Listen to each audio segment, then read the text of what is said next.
menaikkan pujian bernyanyi dari Kidung Jemaat nomor 17 ayat 1 dan ayat 2. Tuhan Allah hadir.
Marilah kita bangkit berdiri.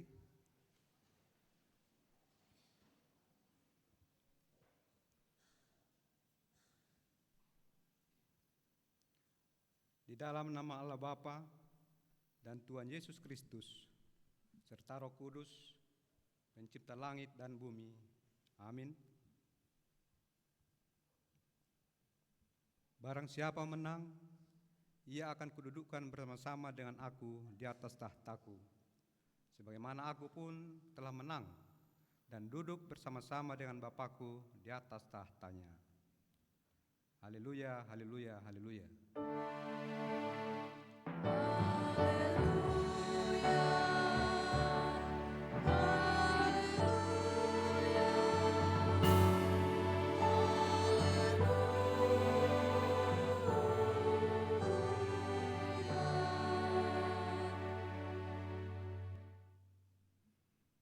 Marilah kita berdoa.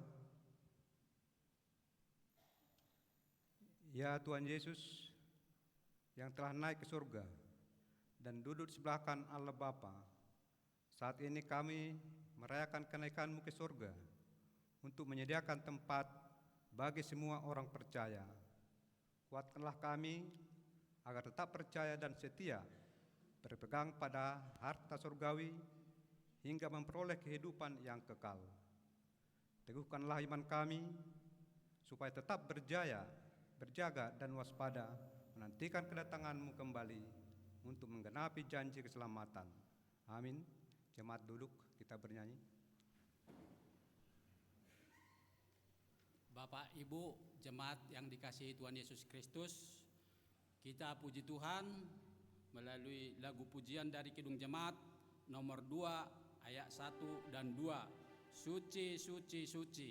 Suci,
Marilah kita bangkit berdiri.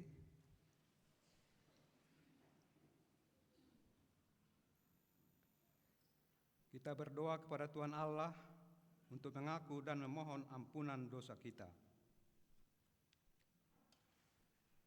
Ya Tuhan Allah Bapa Surgawi, sumber segala rahmat yang kekal, dalam kerendahan hati kami mengaku bahwa kehidupan kami sering tidak sesuai, bahkan sering bertentangan dengan kehendak-Mu. Secara sadar atau tidak, kami sering menimbulkan perselisihan di antara sesama kami. Kami juga sering lupa mendoakan sesama dan merasa enggan untuk memberi nasihat sesuai dengan kebenaran firman-Mu. Pikiran kami lebih banyak tertuju untuk kepentingan diri sendiri. Bahkan kami sering berupaya untuk mempengaruhi serta memperalat orang lain demi pemenuhan keinginan diri sendiri. Tanggung jawab kami sebagai anggota jemaat, anggota keluarga, dan warga masyarakat sering kami lupakan. Bahkan kami sering dengan sadar dan sengaja melalaikannya. Kami telah banyak berbuat dosa kepadamu, serta kesalahan terhadap sesama kami. Ke hadapan-Mu yang kudus, kami kini mengaku dosa-dosa kami. Ya Tuhan, ampunilah dosa dan kesalahan kami. Berilah kami kekuatan melalui Roh Kudus-Mu, sehingga kami dapat semakin mengasihi Engkau dan sesama kami, serta mampu melawan segala godaan iblis. Di dalam nama anak-Mu Yesus Kristus, kami memohon keampunan dosa kami. Amin. Dengarkan dan percayailah firman Allah, janji tentang pengampunan dosa. Jangan takut, sebab aku telah menebus engkau. Aku telah memanggil engkau dengan namamu. Engkau ini kepunyaanku, tetapi engkau memberati aku dengan dosamu. Engkau menyusahai aku dengan kesalahanmu. Akulah Dia yang menghapus dosa pemberontakanmu, oleh karena aku sendiri, dan aku tidak mengingat-ingat dosamu. Allah telah mengampuni semua dosa kita oleh kasih karunia-Nya. Oleh karena itu, marilah kita mewujud nyatakan hidup baru, kemuliaan bagi Allah di tempat yang maha tinggi. Amin. Jemaat duduk, kita bernyanyi.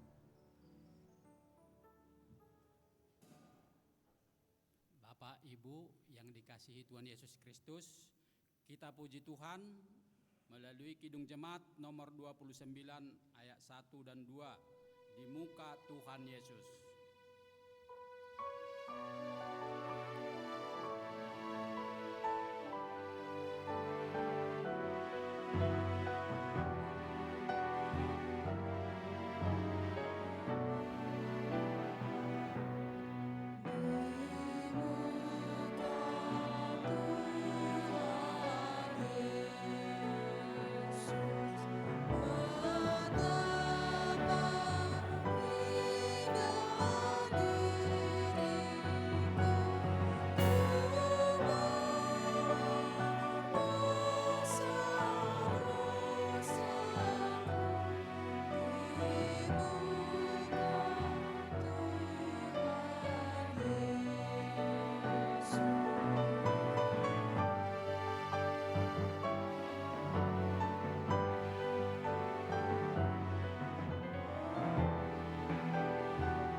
Marilah kita bangkit berdiri.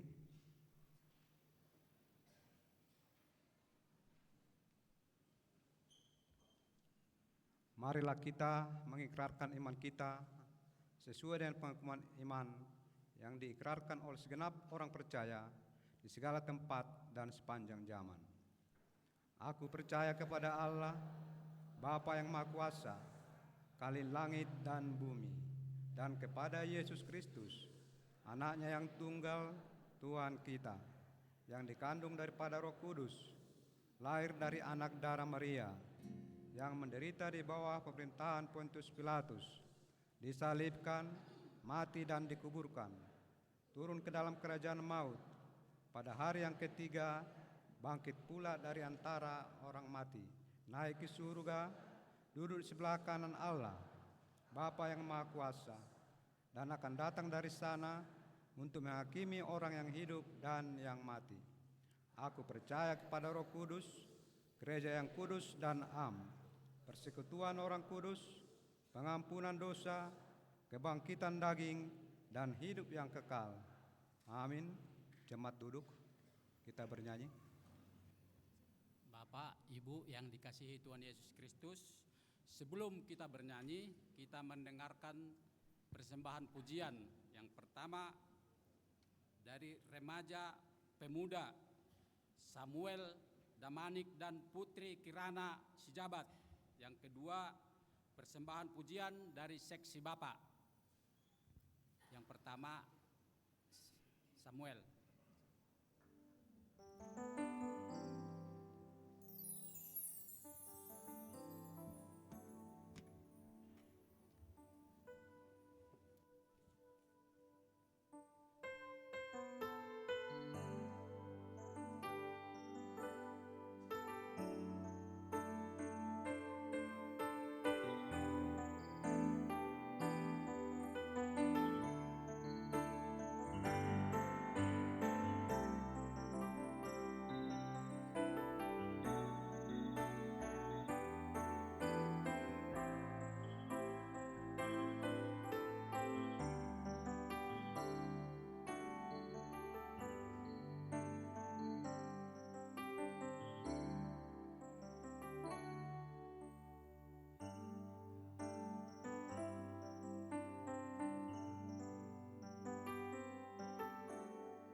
Karena salibmu ku hidup, karena salibmu ku menang.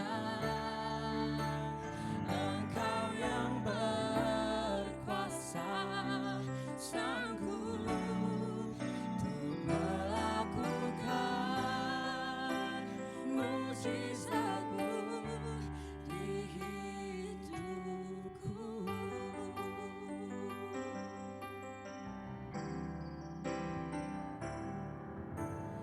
Engkaulah sumber pengharapan, kuasa-Mu sanggup menyembuhkan. Jiwaku pun berserah kepadamu, Yesus, Kaulah segalanya. Karena salibmu ku hidup, karena salibmu ku menang. Engkau yang berkuasa,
Selanjutnya persembahan pujian dari seksi Bapak.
Cek. Cek.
Ulang mabiar ge ulang ham gobi lau mando pakon kolu duniao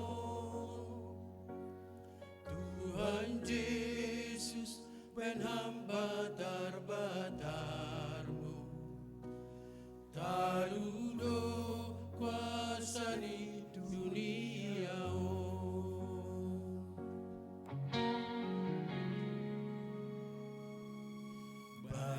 Sonam ke hai na marsi ulang ham lupa lamar terima kasih saya sitong do padan di Tuhani dok manaron dosa dunia Pabulus maur mudaina Sai Pabulus maur muhamba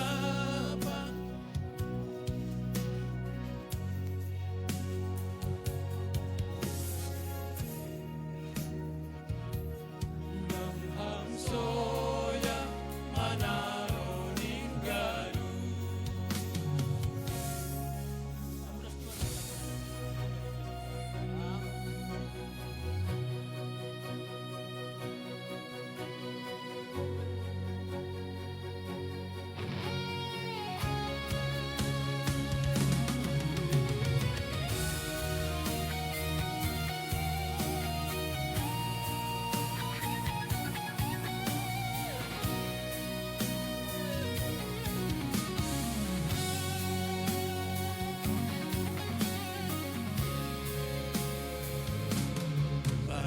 Seorang ke hai na marsi ulang ham lupa lamar terima kasih saya sitong do padan di Tuhani dok manaron dosa dunia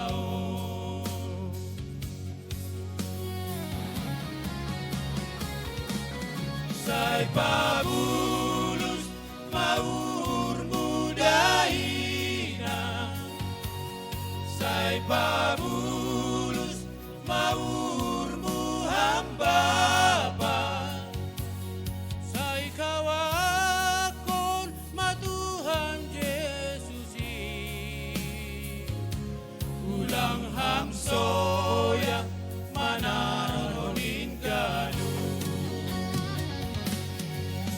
Pabulus maur mudaina Sai Pabulus maur muhamba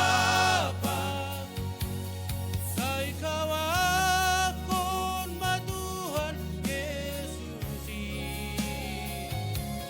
ulang ham soya manaronin galu ulang ham soya manaronin galu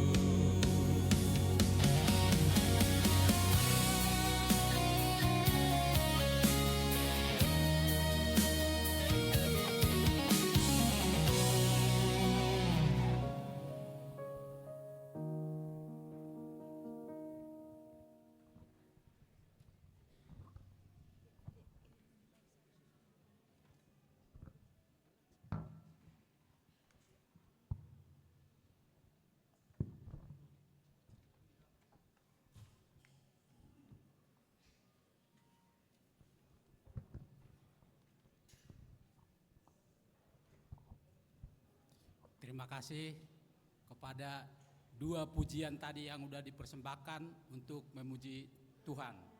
Ya, dari Samuel Damanik dan Putri Kirana Sijabat dan persembahan dari seksi Bapak.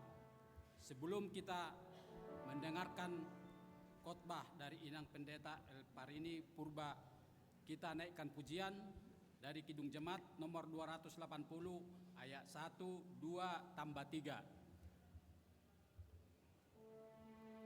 Aku percaya.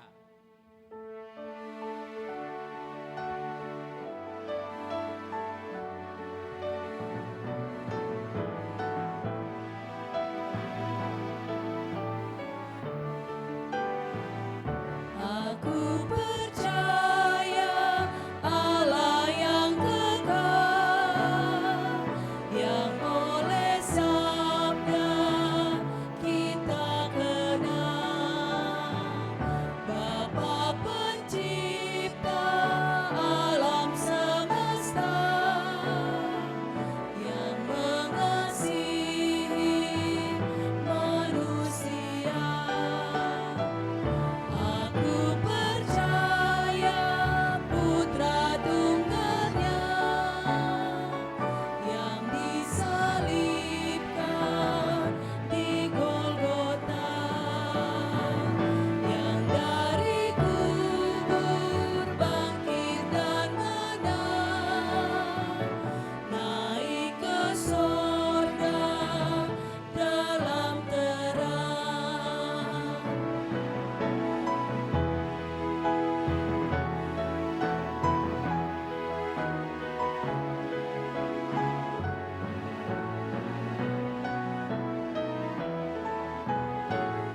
Aku percaya pada Roh Kudus yang mendiami kita terus.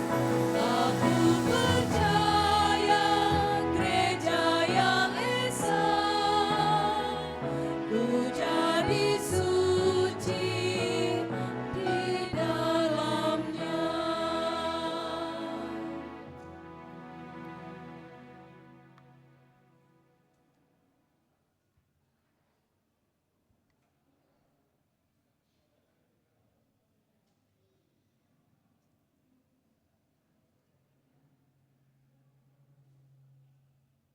Kita berdoa. Damai sejahtera Allah yang melampaui segala akal akan memelihara hati dan pikiranmu di dalam Kristus Yesus Tuhan kita. Amin. Horas mau batah ganupan Bapak Inang. Malasuhur tarbuai hita roh bani ibadah ta sadarion. Tongondo hita halak napor saya. Amin. Bahwa kita tidak menyia-nyiakan momen pardingatan kenaikan Yesus Kristus ke sorga. Malasuhur bani parohta sadarion.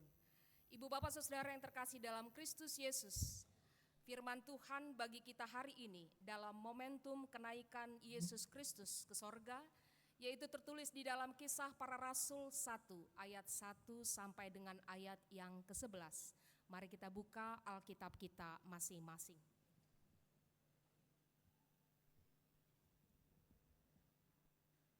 Kita akan masuk dalam pembacaan responsoria. Kami akan mulai pada ayat yang pertama. Roh Kudus dijanjikan. Hai Theophilus, dalam bukuku yang pertama aku menulis tentang segala sesuatu yang dikerjakan dan diajarkan Yesus.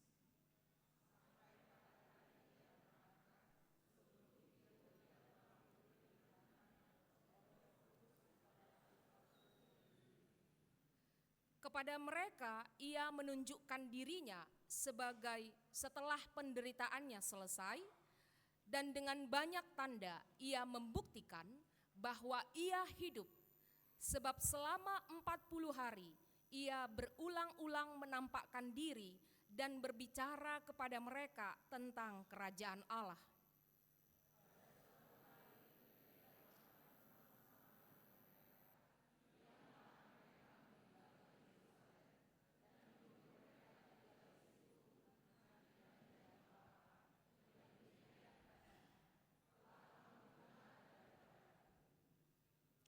Sebab Yohanes membaptis dengan air, tetapi tidak lama lagi kamu akan dibaptis dengan Roh Kudus.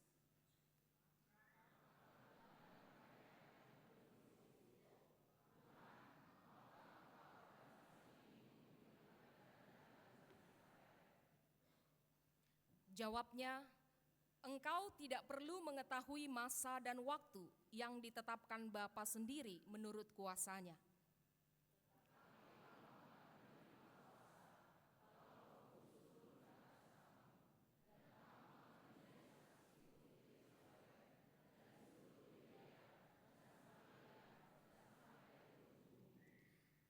Sesudah ia mengatakan demikian, terangkatlah ia disaksikan oleh mereka dan awan menutupnya dari pandangan mereka.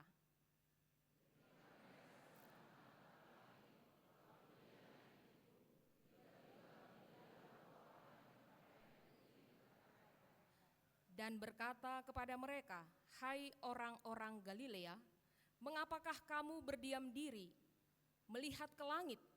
Yesus ini yang terangkat ke sorga meninggalkan kamu akan datang kembali dengan cara yang sama seperti kamu melihat dia naik ke sorga. Amin. Demikianlah firman Tuhan. Ibu bapak saudara yang terkasih dalam Kristus Yesus, menurut tradisi gereja, kisah para rasul ini ditulis oleh seorang dokter yang bernama Lukas. Selain berprofesi sebagai dokter, ternyata Lukas juga sangat memberi perhatian pada pelayanan penginjilan. Bayangkan, dia seorang dokter tapi masih sempat-sempatnya memikirkan pelayanan penginjilan. Lukas adalah salah satu rekan sepelayanan Paulus dalam banyak perjalanan misi. Bisa kita baca dalam Kisah Para Rasul 16, 20 dan 27. Profesinya sebagai dokter ternyata tidak mengurungkan niatnya untuk juga terlibat dalam pelayanan aktif. Boy bayang ko kita sunahar repot di dokter, kan itu kan? Sus hujan ter huzon.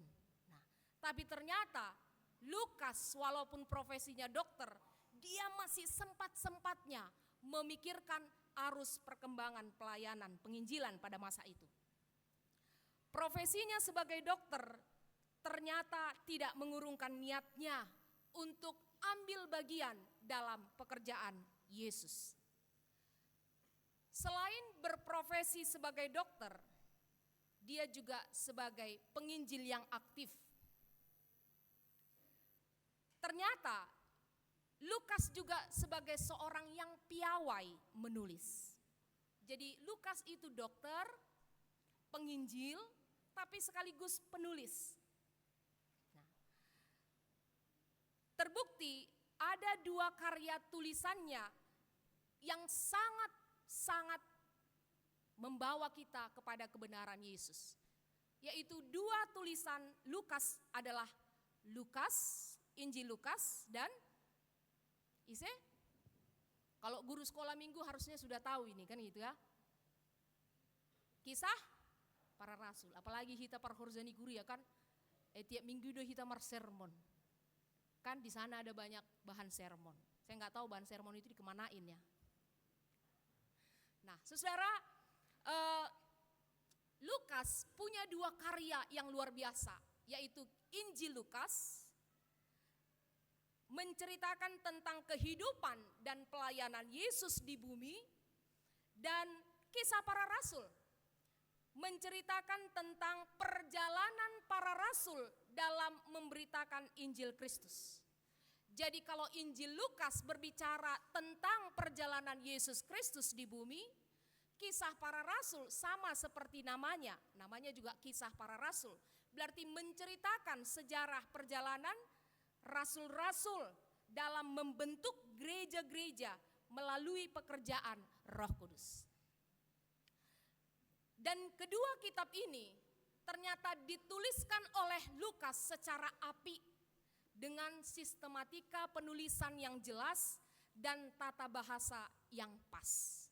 Jadi lang palang ngalut kita memahami Injil Lukas dan Kisah Para Rasul ini. Saudara, tidak banyak orang yang bisa kita temui seperti Lukas.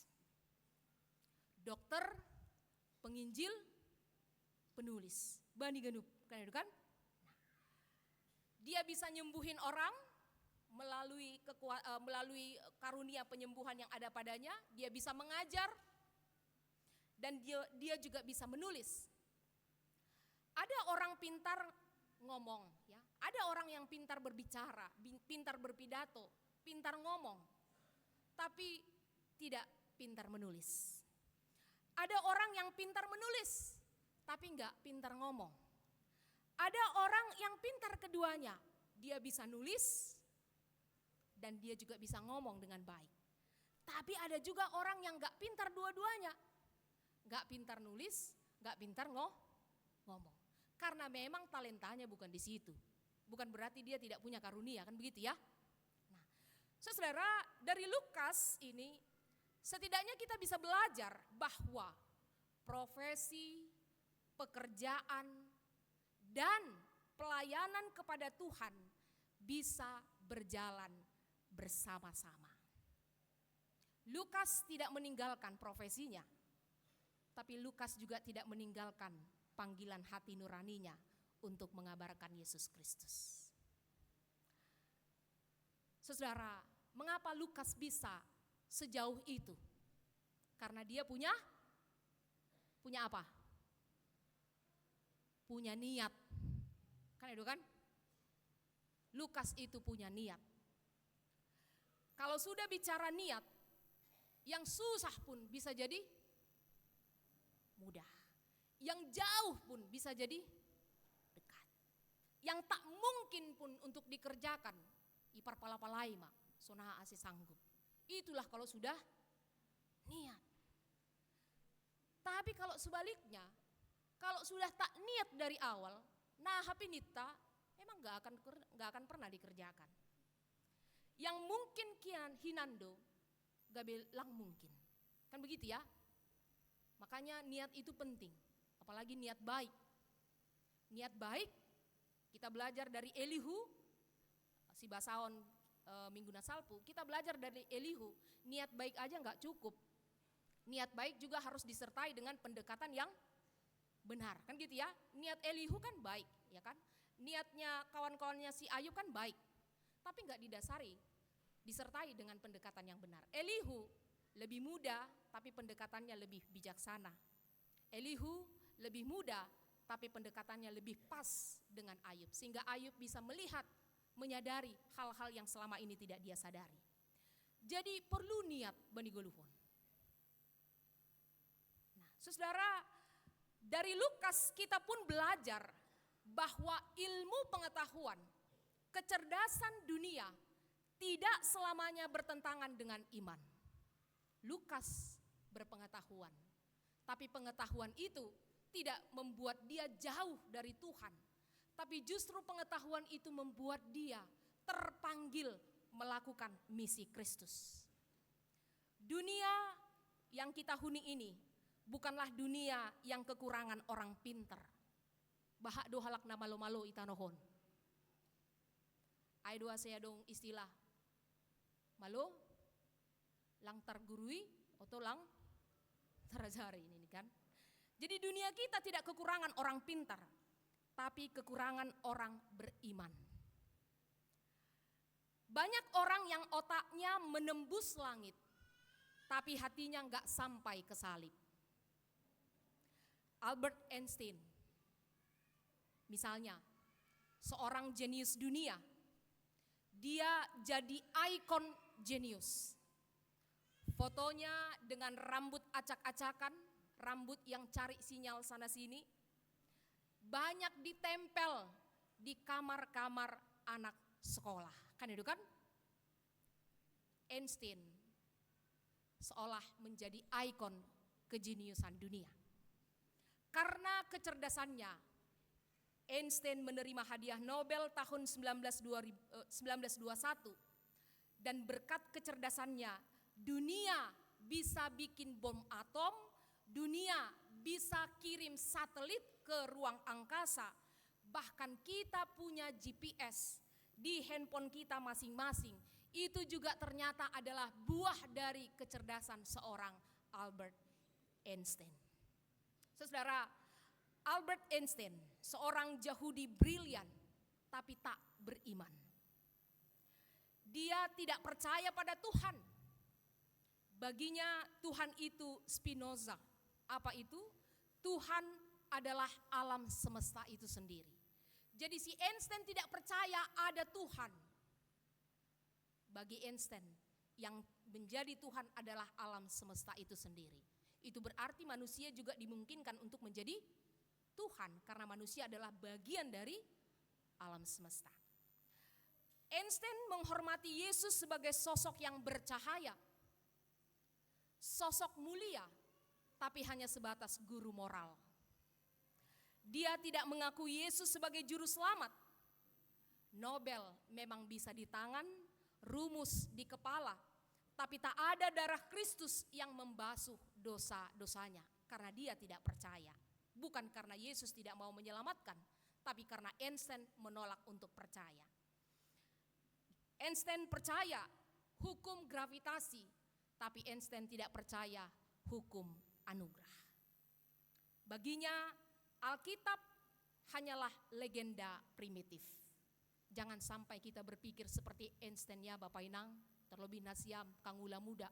Jangan pula kita bilang, ngapain sih belajar Alkitab, itu kan legenda primitif nih tahoma. Bosan bicara soal Israel terus. Legenda primitif. Jangan sampai kita dikeokkan Tuhan, kan gitu ya. Kalau kita menelusuri fenomena-fenomena Nadong Sonarion, banyak sekali fenomena sekarang itu justru sudah disuratkan, sudah dituliskan, sudah dinubuatkan di dalam Alkitab kita. Perang geopolitik sekarang bukanlah sesuatu yang baru, bukan isu baru, tapi sudah lama dituliskan dalam Alkitab kita.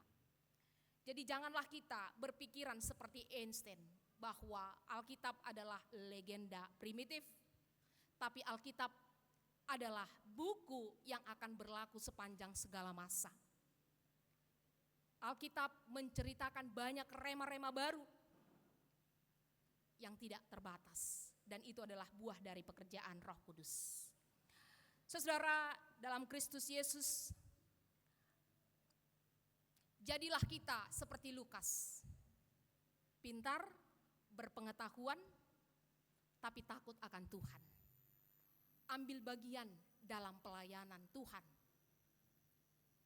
Jangan sampai kita seperti Einstein, pintar, tapi menolak juru selamat karena kecerdasannya.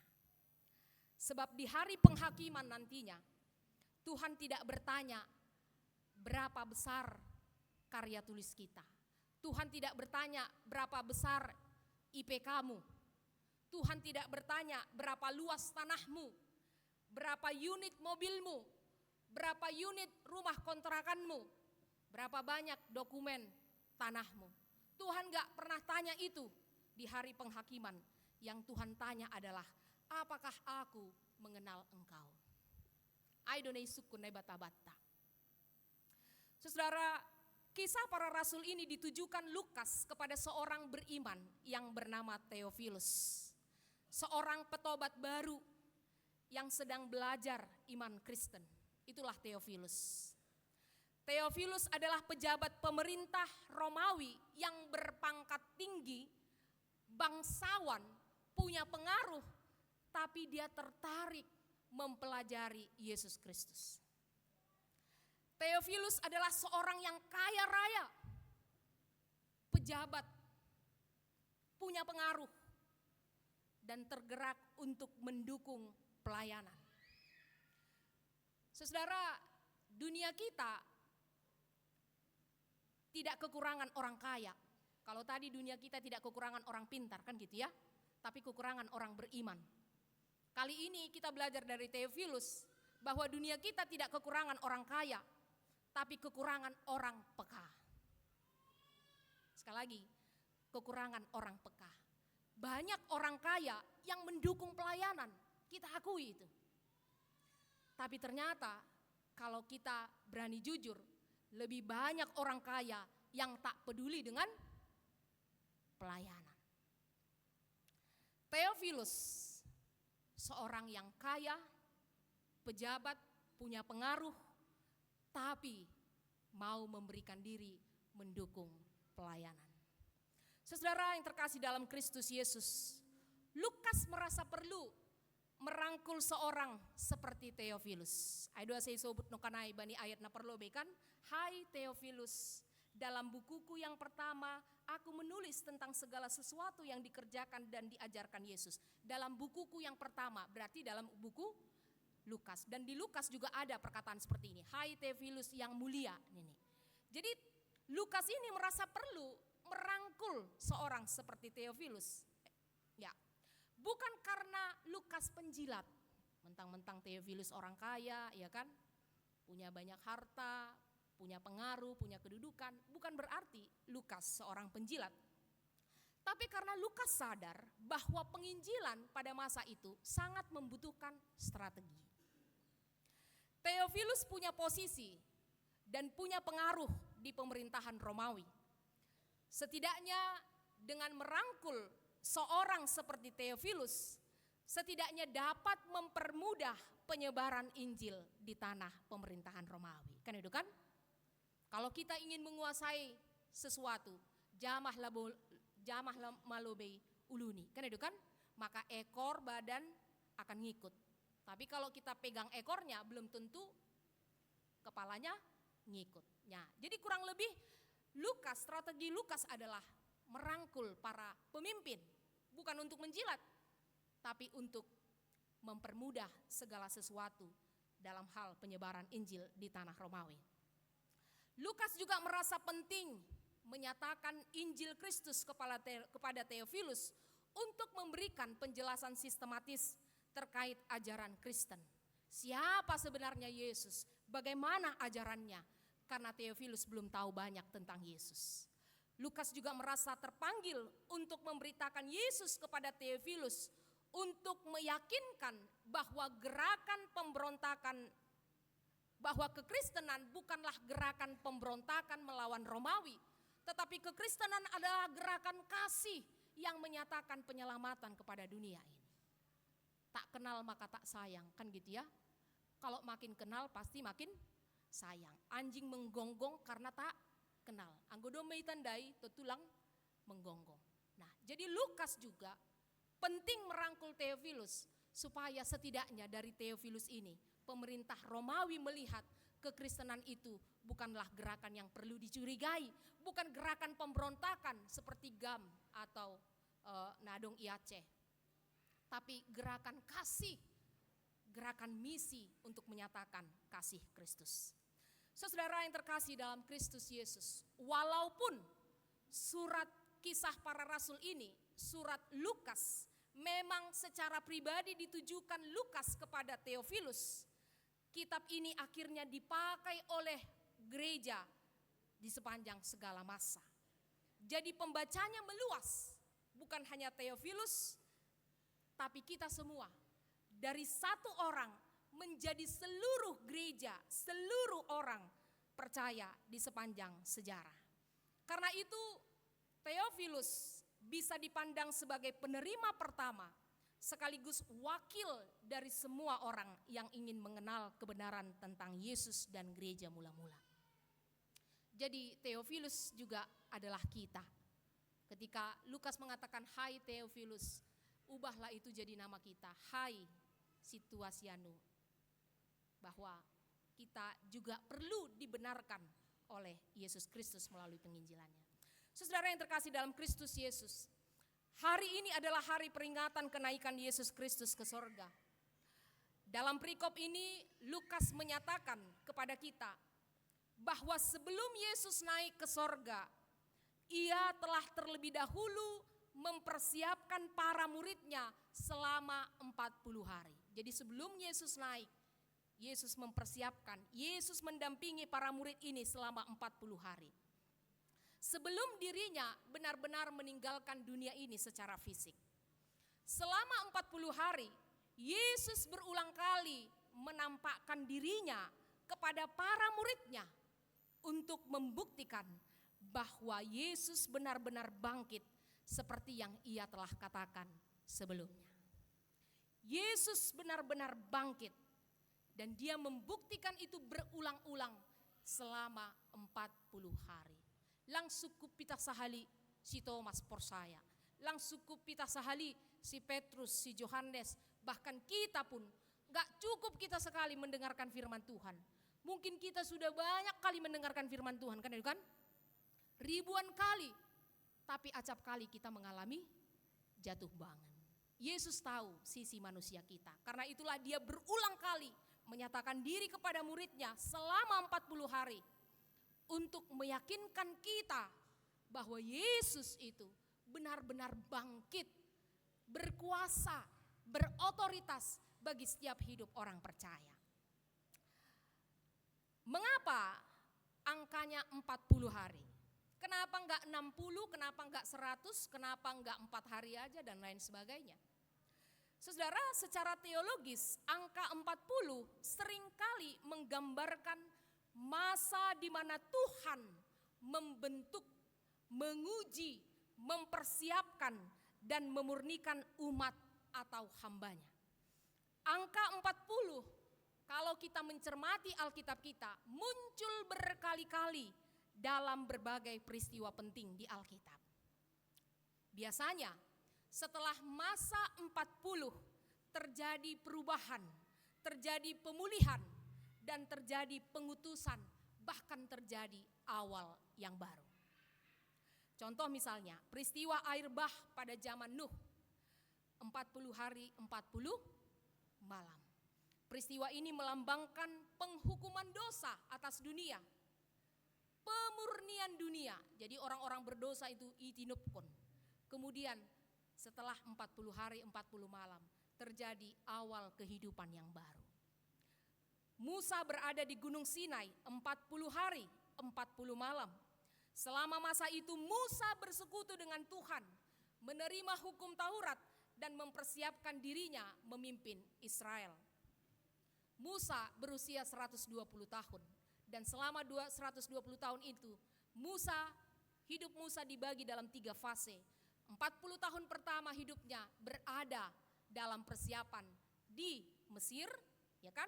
40 tahun kemudian Musa digodok dalam pengembaraan karena dia meninggalkan Mesir, dan fase ketiga Musa 40 tahun dia memimpin Israel sampai ke Bukit Nebo, ya, sebelum masuk ke tanah Kanaan.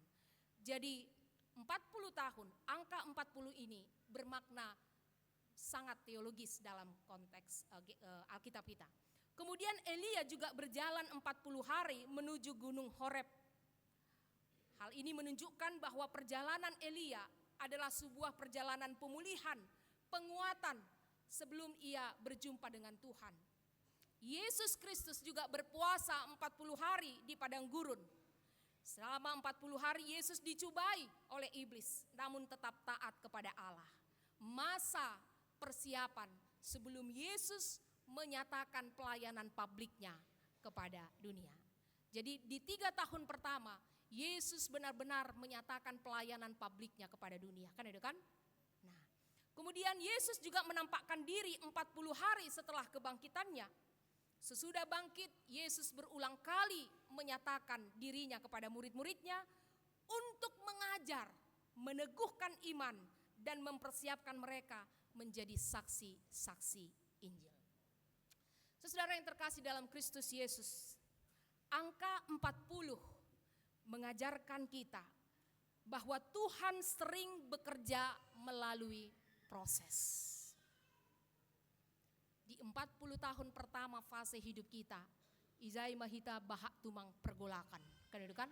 Di sanalah kita berupaya untuk memperbaiki karir kita. Di sanalah proses untuk memurnikan dan membentuk karakter kita. Jadi Tuhan melalui angka 40 ini, Tuhan mau menyatakan kepada kita bahwa Tuhan bekerja melalui proses. Pembentukan, pemurnian, awal baru justru harus melalui proses. Dan setiap proses itu membutuhkan waktu.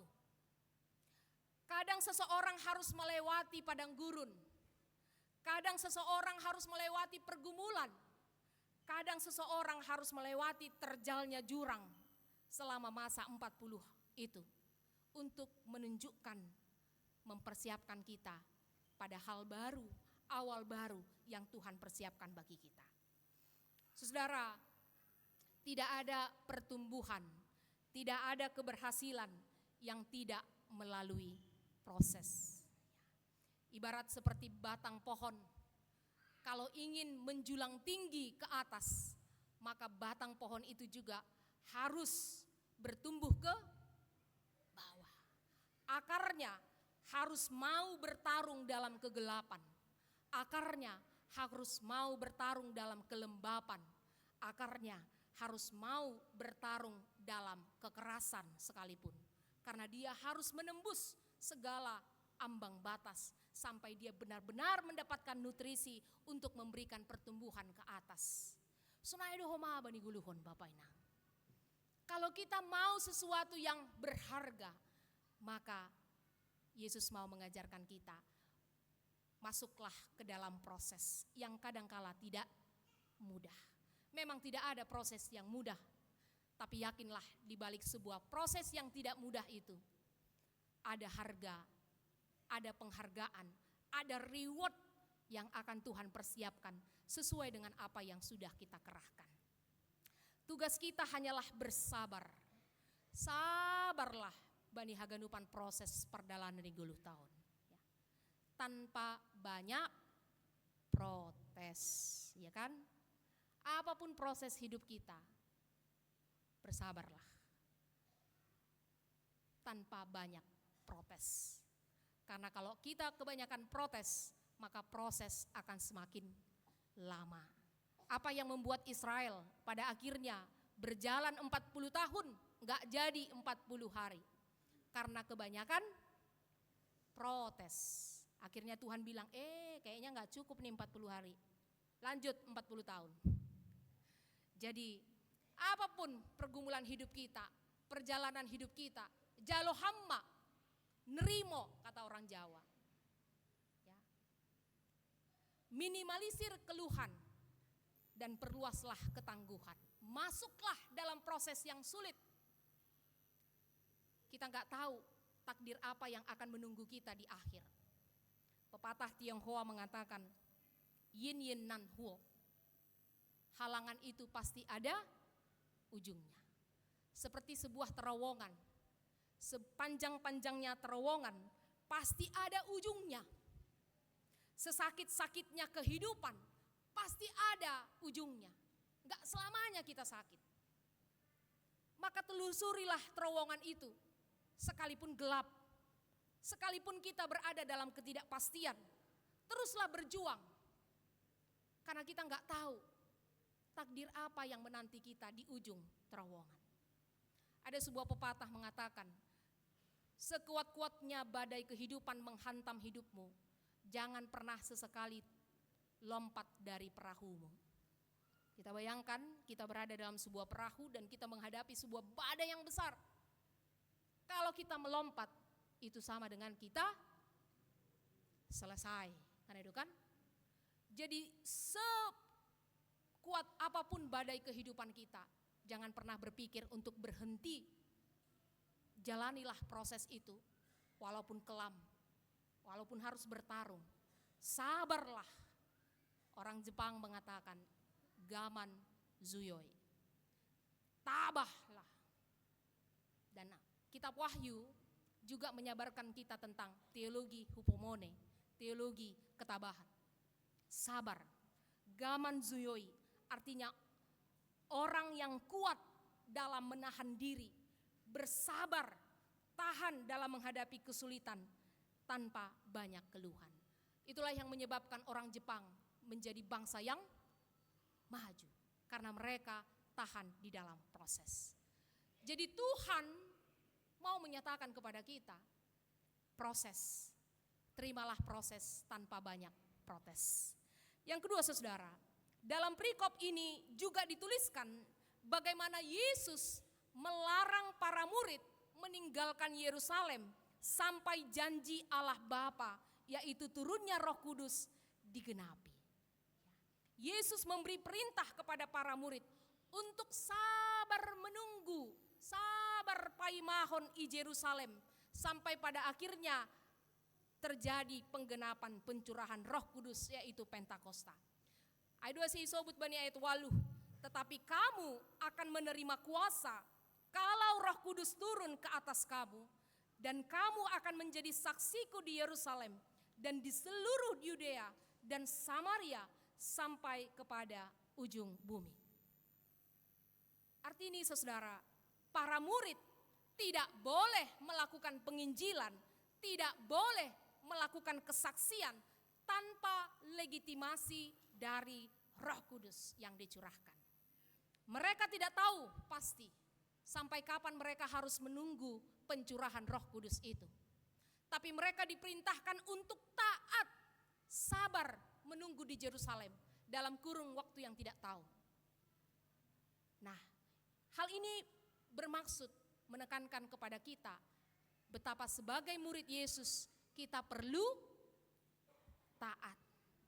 Hidup dalam ketaatan itu penting.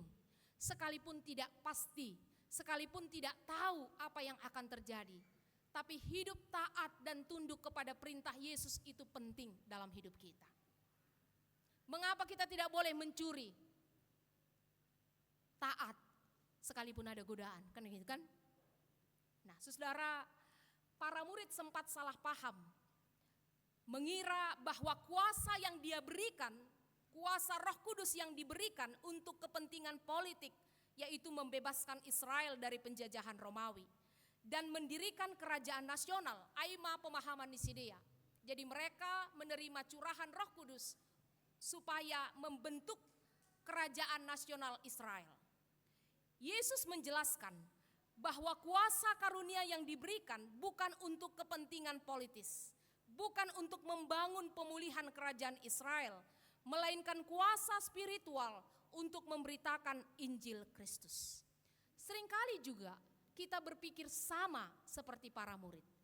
Kita menganggap curahan Roh Kudus, karunia Roh Kudus, berkat-berkat Roh Kudus itu hanya untuk kepentingan pemuliaan diri kita. Tapi Tuhan bilang, karunia Roh Kudus, berkat-berkat Tuhan itu bukan untuk kepentingan kita, tapi untuk membangun kerajaan sorga. Maka ketika engkau menjadi orang yang cerdas, pakailah itu untuk kemuliaan Tuhan. Ketika engkau diberikan kekuasaan, pengaruh untuk mempengaruhi sebuah lingkungan, pakailah kuasa pengaruh itu untuk memberitakan kerajaan Allah. Ketika engkau diberkati dengan banyak limpahan materi kekayaan, pakailah itu untuk membangun kerajaan sorga. Ya, ulang das hita songon halak nabayak, ya, dalam perumpamaan yang dikatakan Yesus, Lazarus versus orang kaya, kan gitu ya. Lazarus yang miskin masuk langsung ke sorga, sementara orang kaya kaing-kaing i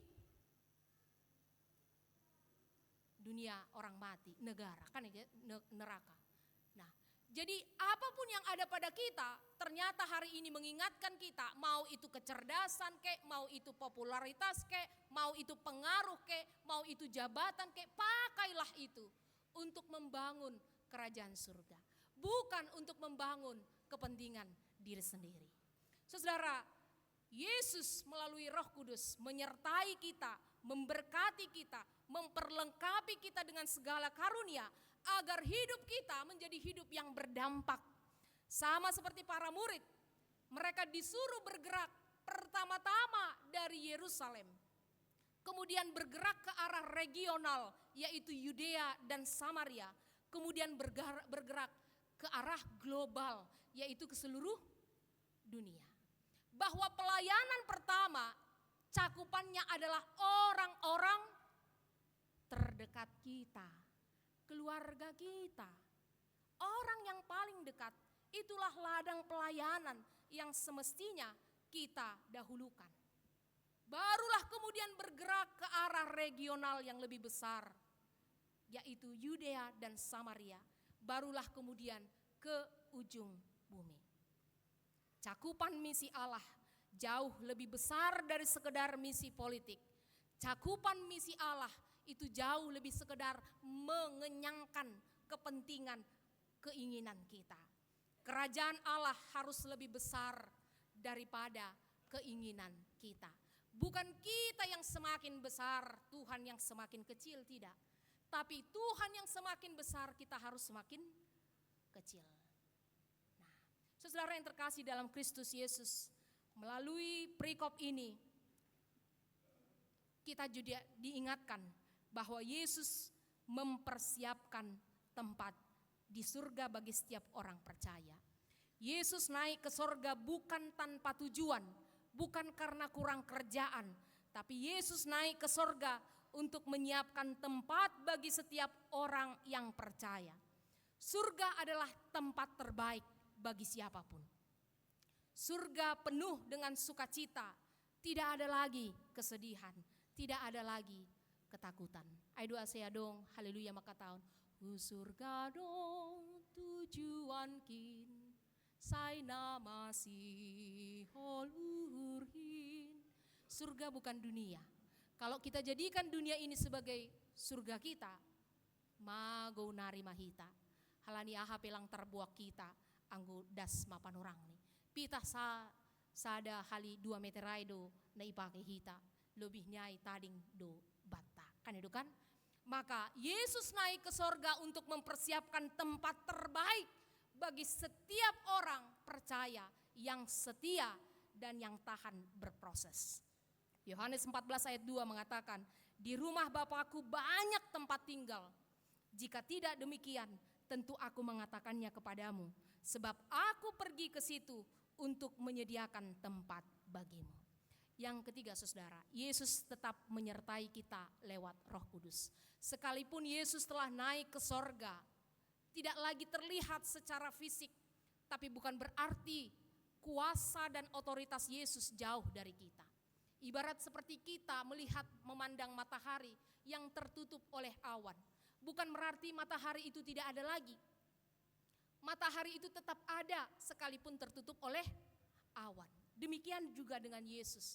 Yesus naik ke sorga dan kita gak bisa lagi lihat Yesus secara kasat mata. Bukan berarti kita gak dekat dengan Yesus. Bukan berarti pengaruh Yesus tidak ada lagi, berotoritas lagi dalam hidup kita. Yesus tetap berpengaruh, berkuasa melalui kehadiran Roh Kudus. Roh Kudus, jadi Yesus Kristus naik ke sorga. 10 hari kemudian masuklah ke dalam hari ke-50 pencurahan Roh Kudus. Jadi murid-murid di Yerusalem sekitar 10 hari mereka menunggu penggenapan pencurahan Roh Kudus. Jadi mengapa dikatakan hari ke-50? Pentakosta itu hari ke-50 karena hari ke-50 dihitung dari hari kebangkitan Yesus Kristus. Jadi Yesus bangkit selama 40 hari, start dari kebangkitannya sampai 40 hari. Disitulah dia mempersiapkan para murid dan setelah itu dia naik ke sorga dan ada masa vacuum of power kayak gitu ya. Ada masa jenjang 10 hari. Disinilah para murid menunggu penggenapan pencurahan Roh Kudus. Bukan berarti masa range 10 hari itu, bukan berarti vacuum of power. Bukan berarti kekosongan kekuasaan. Karena Tuhan menatap segala sesuatu yang terjadi di bumi. Kan begitu ya. Dan pada hari ke-50 lah terjadi pencurahan Roh Kudus. Maka 10 hari kemudian dari hari ini kita akan masuk dalam perayaan pencurahan Roh Kudus secara kalender gerejawi. Saudara yang terkasih dalam Kristus Yesus, ayat ini juga mengingatkan kita betapa Yesus akan datang kembali. Yesus berjanji akan datang kembali. Yesus akan datang kembali dengan cara yang sama seperti yang kamu lihat dia naik ke surga. Itu disebut pada ayat yang ke-11. Artinya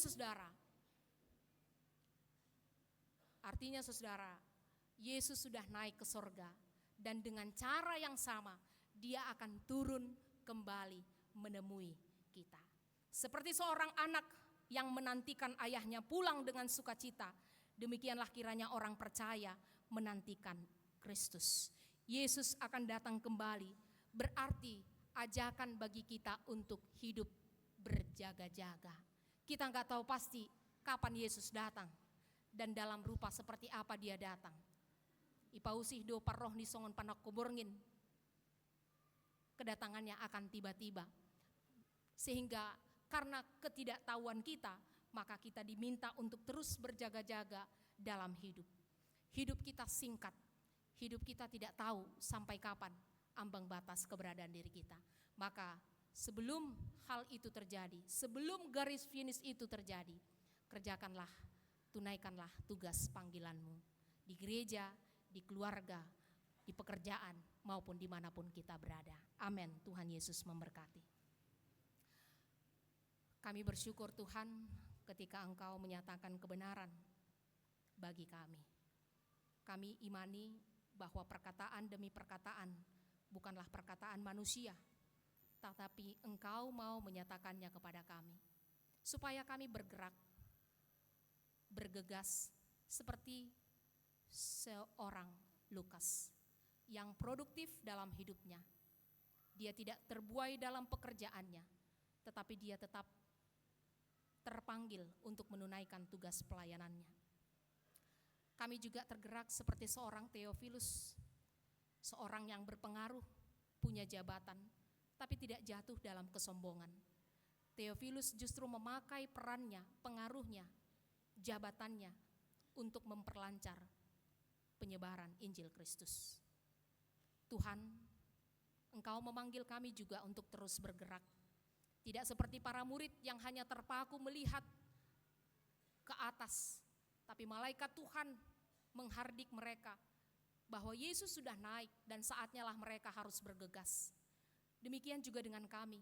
Kami tidak hanya menjadi insan yang terpukau dengan ajaran-ajaran Kristus, tetapi kami juga harus insan yang bergegas untuk mengerjakan bagian pekerjaan Tuhan dalam hidup kami. Kami tidak hanya menjadi penikmat firman Tuhan, tetapi kami juga harus bergegas menghidupi dan menyebarkan firman itu melalui peran dan tanggung jawab kami masing-masing, baik dalam lingkup keluarga, dalam lingkup gereja, dalam lingkup pekerjaan, dan dalam lingkup dunia. Tuhan, ajari kami untuk secara sempurna memahami firman ini, sehingga biarlah firman ini menghidupkan, menyalakan kembali api semangat pelayanan kami ke depan. Curahkanlah Roh Kudus-Mu atas setiap kami, sehingga hidup kami menjadi hidup yang berdampak, dan pada akhirnya di garis finish kehidupan kami bisa berkata seperti seorang Paulus, hidup adalah Kristus dan mati adalah keuntungan bagi kami. Di dalam Kristus Yesus kami berserah diri. Amin.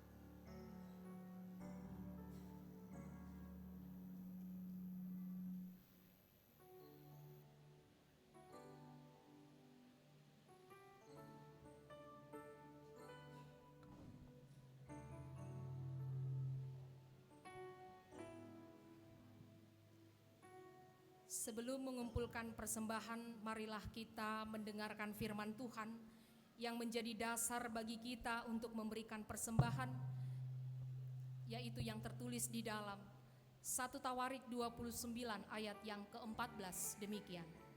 Sebab siapakah aku ini dan siapakah bangsaku, sehingga kami mampu memberikan persembahan sukarela seperti ini. Sebab daripadamulah segala-galanya, dan dari tanganmu sendirilah persembahan yang kami berikan kepadamu. Sekarang marilah kita menyerahkan persembahan kita.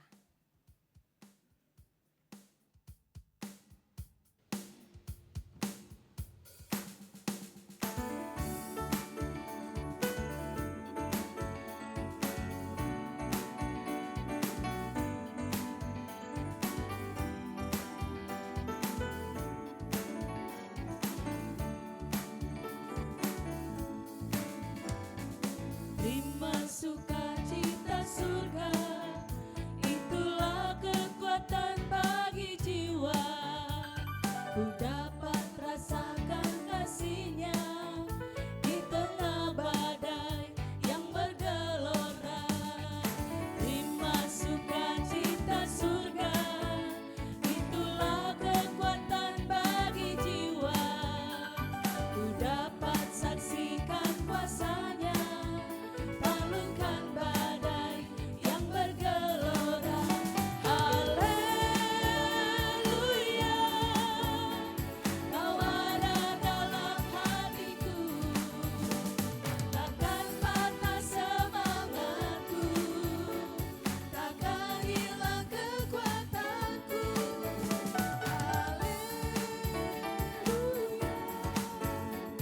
ku mau bersorak bagimu, sukacita surga penuhiku.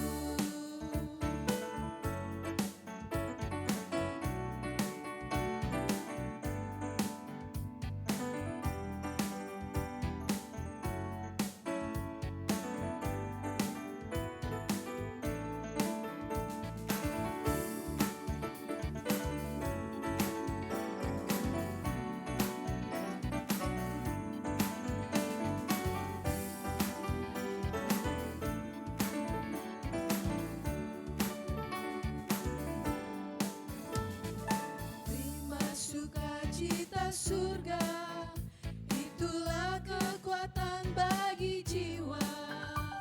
Ku dapat rasakan kasih-Nya di tengah badai yang bergelora. Terima sukacita surga, itulah kekuatan bagi jiwa. Ku dapat saksikan kuasa-Nya, taklukkan badai yang bergelora. Haleluya, Kau ada dalam hatiku, takkan patah semangatku, takkan hilang kekuatanku. Haleluya,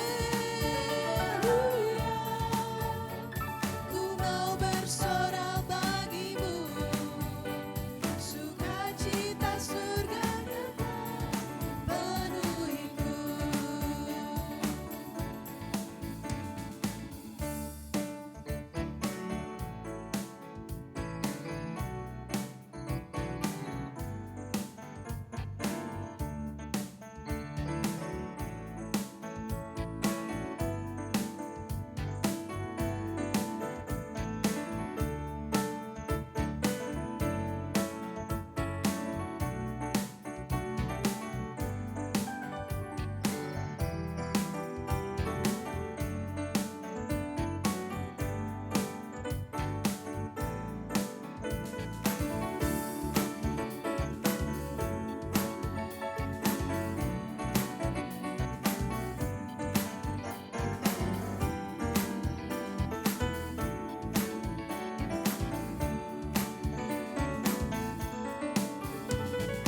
Terima sukacita surga, itulah kekuatan bagi jiwa. Ku dapat rasakan kasih-Nya di tengah badai yang bergelora. Terima sukacita surga, itulah kekuatan bagi jiwa. Ku dapat saksikan kuasa-Nya, taklukkan badai yang bergelora. Haleluya, Kau ada dalam hatiku,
sukacita surga, itulah kekuatan bagi jiwa. Ku dapat rasakan kasih-Nya di tengah badai yang bergelora. Terima sukacita surga, itulah kekuatan bagi jiwa. Ku dapat saksikan kuasa-Nya, taklukkan badai yang bergelora. Haleluya, Kau ada dalam hatiku, takkan patah semangatku, takkan hilang kekuatanku. Haleluya, ku mau bersorak bagimu, sukacita surga nyata penuhiku. Haleluya, Kau ada dalam hatiku, takkan patah semangatku, takkan hilang kekuatanku. Haleluya, ku mau bersorak bagimu, sukacita surga nyata penuhiku.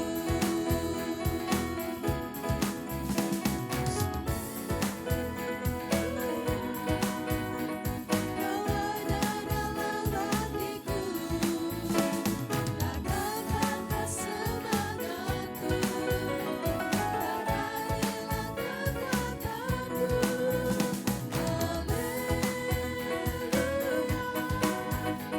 ku mau bersorak bagimu, sukacita surga nyata penuhiku.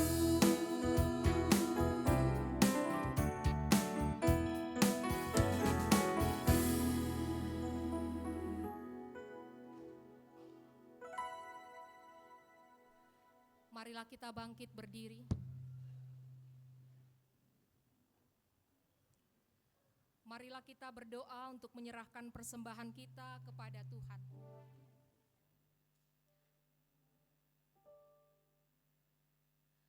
Ya Tuhan Allah, Bapa yang Maha Pemurah, sumber segala berkat. Kami bersyukur kepadamu karena daripadamu saja kami menerima berkat yang berlimpah dan yang mencukupi segala kebutuhan hidup kami. Saat ini kami mempersembahkan hidup dan sebagian harta milik kami yang sesungguhnya berasal daripadamu jua. Berkati dan kuduskanlah persembahan ini untuk kemuliaan namamu. Kiranya Roh Kudus membuka hati kami agar kami semakin melihat, menyadari, dan mensyukuri pemberianmu yang berlimpah, baik yang telah kami terima maupun yang akan Engkau berikan kepada kami.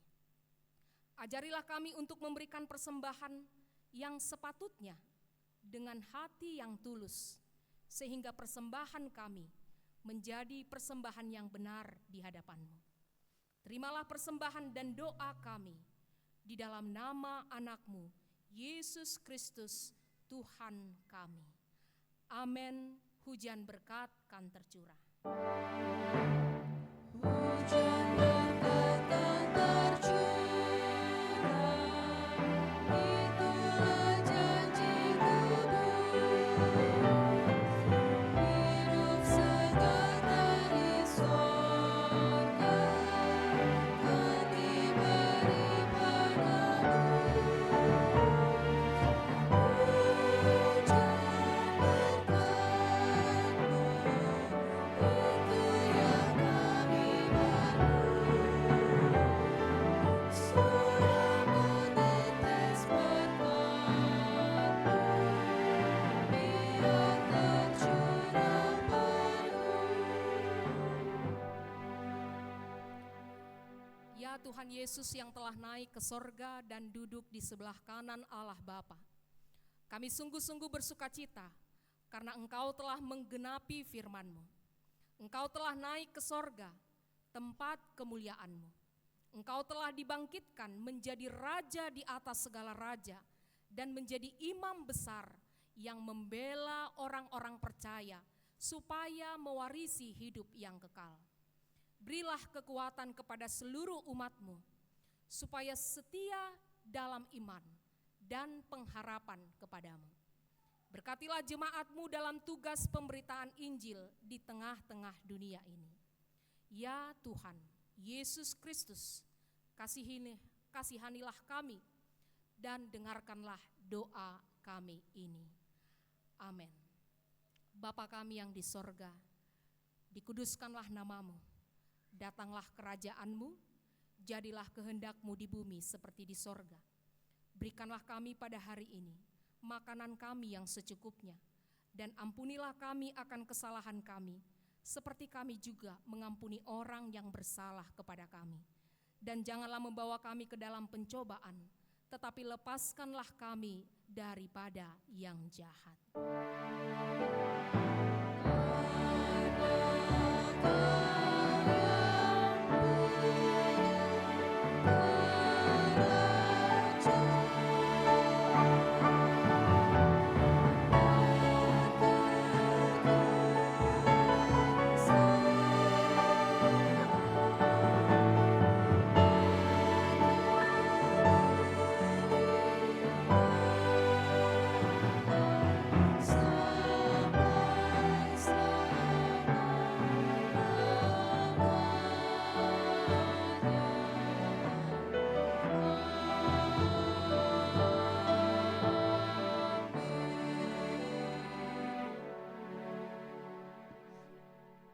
Yesus berkata, "Pergilah dan beritakanlah, kerajaan sorga sudah dekat. Sembuhkanlah orang sakit, bangkitkanlah orang mati, tahirkanlah orang kusta, usirlah setan-setan, karena kamu telah memperolehnya dengan cuma-cuma, karena itu berikanlah pula dengan cuma-cuma." Sekarang terimalah berkat dari Tuhan Allah kita. Tuhan memberkati engkau dan melindungi engkau. Tuhan menyinari engkau dengan wajah-Nya dan memberi engkau kasih karunia. Tuhan menghadapkan wajah-Nya kepadamu dan memberi engkau damai sejahtera. Amin.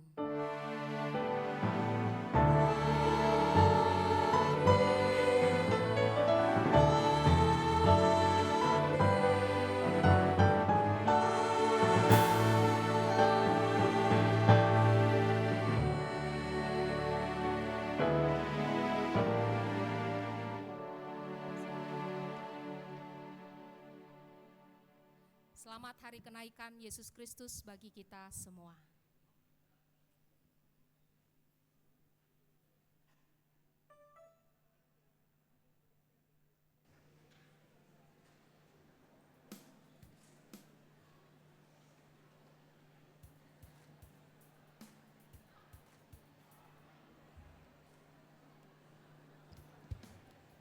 Salom mahubat haganupan.